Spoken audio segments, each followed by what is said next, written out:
ఎందుకు నొక్కలేకపోయినా అడుగుతున్నా. నువ్వు బట్టలు నొక్కాలంటున్నావు. నీ బట్టలు నొక్కడం వల్లనే పెట్రోల్ డీజిల్ పెరిగింది, సేల్స్ ట్యాక్స్ పెరిగాయి, ఆస్తి పన్ను పెరిగింది, చెత్తని కూడా పన్నేశారు, ఆర్టీసీ రేట్ కూడా పెరిగాయి. ఎందుకు బట్టలు నొక్కలేకపోయావు? నేను అడుగుతున్నా, నువ్వు ఎందుకు జాబ్ క్యాలెండర్కి బట్టలు నొక్కలేదు? జాబ్ క్యాలెండర్ వచ్చిందా నీకు?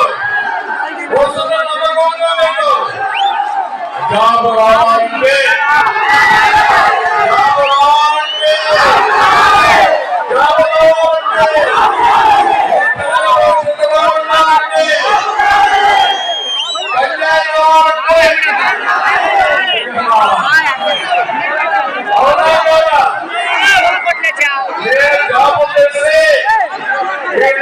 గంజాయి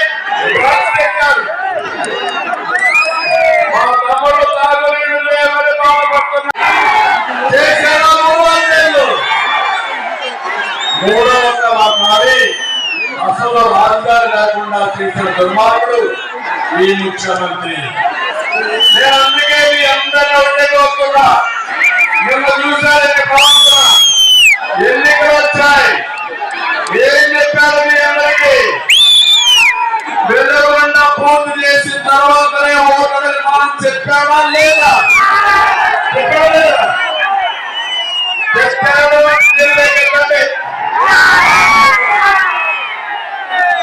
వాళ్ళు వచ్చారు. ఎవరికైనా ల్యాండ్ ఎక్విజిషన్ చేసినాక రైతులకు నష్టపరిహారం ఇచ్చారా? మనం వస్తే ఖాతాలు కట్టుకొని వచ్చి రిబ్బర్ కట్ చేసి పారిపోయారు. ఇది న్యాయమాన పూర్తిగా ప్రాజెక్టు, పరిహారమైన ప్రాజెక్టు, ఎవరైనా పుట్టినవారైతే అందుకే అపీల్ చేస్తున్నా. దేవుడు రాసిన స్క్రిప్ట్ ఇది. నేనే ఫౌండేషన్ వేసా, నేనే నియమిస్తా,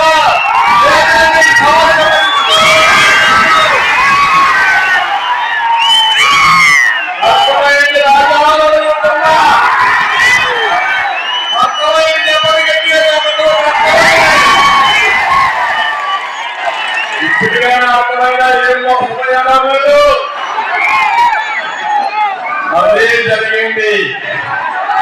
అందుకే చెప్తున్నా, ఆ నీరు తీసుకొస్తా, మీరు అందరూ ఆశీర్వదించండి. నదులు అనుసంధానం చేయాలనుకుంటే పోలవరం 72% పూర్తి చేశారు. దుర్మార్గులు వచ్చి ఏజెన్సీ మార్చి పోలవరాన్ని గోదావరిలో కలిపేశారు. అన్ని కట్టాలి. పోలవరం పూర్తి చేస్తాం, వెలుగున్న పూర్తి చేస్తాం. ఈ పక్షుల ఆరోగ్యాన్ని ప్రతి ఎకరాకు నియమించి శాశ్వతంగా మీ సమస్యల పరిష్కారం చేసే బాధ్యత నాదని మరొకసారి మీరందరికీ హామీ ఇస్తున్నా. అందరినీ సిద్ధంగా ఉన్నారా? మీరు మొన్నే వచ్చాక బర్త్డే రోజు ఇక్కడే ఉన్నా.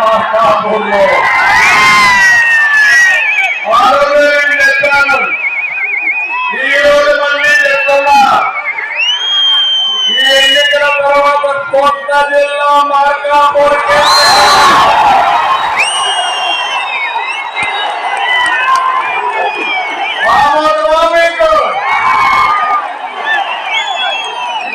అన్ని సీట్లు కల్పిస్తారా? మీరు సిద్ధంగా ఉండాలని నేను మిమ్మల్ని అందరినీ కోరుతున్నా. నేను ఆ రోజు ఆలోచించాను, ఇక్కడే మీరు చూస్తే ఈ నియోజకవర్గం పక్కనే రామాయపట్నం ఒక పోర్ట్ ఏర్పాటు చేయాలని ప్రయత్నం చేశాం, క్లియరెన్స్ తెచ్చాం, అన్ని అయినాయి. లాస్ట్ మూమెంట్ లో ఈ ప్రభుత్వం వస్తానే టెండర్లు క్యాన్సిల్ చేసి డబ్బుల కోసం ఆలోచించమని రివర్స్ టెండర్లు పిలిచారు. దానివల్ల పని డిలే అయిపోయింది. అదే మాదిరిగా మీరు ఇంకో పక్క చూస్తే ఈ ప్రాంతంలో మీరు అన్ని కూడా శుభాములు పండిస్తారు. అందుకే ఇండోనేషియాకి సంబంధించినటువంటి ఏషియా పంప్స్ ఫ్యాక్టరీ కూడా తీసుకొచ్చారు. 25,000 కోట్ల రూపాయల పెట్టుబడి, అది కూడా పారిపోయే పరిస్థితి వచ్చింది.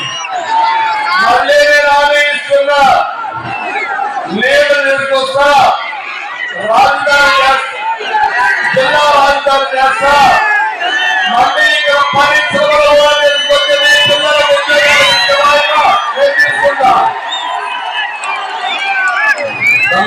ఒకసారి ఆలోచించండి. సంక్షేమం అంటున్నాడు జగన్మోహన్ రెడ్డి, ఇది సంక్షేమం కాదు, బటన్ నొక్కునంటున్నాడు. వచ్చి బటనే ఇది. ఈ బటన్ కథ ఒకసారి మీరు ఆలోచించుకోవాలి. 14-19లో సంక్షేమానికి పెద్ద పెట్టేసిన పార్టీ తెలుగుదేశం పార్టీ. నేను అడుగుతున్నా, సంక్షేమం అంటే గుర్తొచ్చేది ఏ పార్టీ, ఏ నాయకుడు? 83లో ₹2 కేజీ బియ్యం ప్రవేశించిన మహానాయకుడు ఎన్టీఆర్. అదే సమయంలో ₹50 చెప్పిన కరెంటు చట్టం తీసుకొచ్చిన నాయకుడు ఎన్టీఆర్. పక్కా ఇల్లు నిర్మాణాన్ని చేపట్టిన నాయకుడు ఎన్టీఆర్. అవునా కాదా? నేను 14-19లో సంక్షేమానికి 19% ఖర్చు పెట్టాను.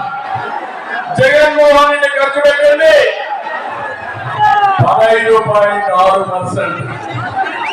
నేను అడుగుతున్నాను మిమ్మల్ని, 19 ఎక్కువ 15 ఎక్కువ అని అడుగుతున్నా. నేను